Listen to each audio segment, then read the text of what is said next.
കഴിഞ്ഞ 4-ാം തീയതിയായിരുന്നു SFIയുടെ നേതൃത്വത്തിൽ തൊടുപുഴ ന്യൂമാൻ കോളേജിലേക്ക് മാർച്ച് നടത്തിയത്.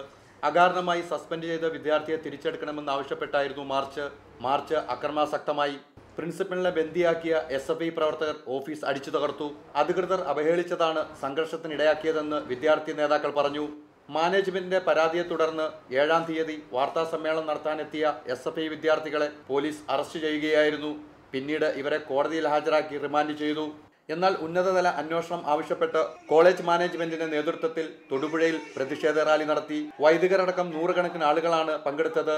UDF നേതാക്കളും പ്രവർത്തകരും പ്രതിഷേധ മാർച്ചിൽ പങ്കെടുത്തു. SFI എന്ന വിദ്യാർത്ഥി സംഘടനയ്ക്കെതിരെ രൂക്ഷമായ വിമർശനമാണ് യോഗത്തിലുണ്ടായത്. ഇതിനിടെ റോഡിൽ മാർഗതടസ്സം സൃഷ്ടിച്ചു എന്ന് ആരോപിച്ച് വൈദികരടക്കം കണ്ടാലറിയാവുന്ന 50 പേർക്കെതിരെ പോലീസ് കേസെടുക്കുകയും ചെയ്തു. സസ്പെൻഡ് ചെയ്ത വിദ്യാർത്ഥിയെ തിരിച്ചെടുക്കും വരെ സമരവുമായി മുന്നോട്ട് പോകുമെന്നാണ് SFI നേതാക്കൾ പറയുന്നത്. ഇതിന് പൂർണ്ണ പിന്തുണയുമായി CPIയും പാർട്ടിയും രംഗത്തുണ്ട്. VS Haider Ali, reporter, Idukki.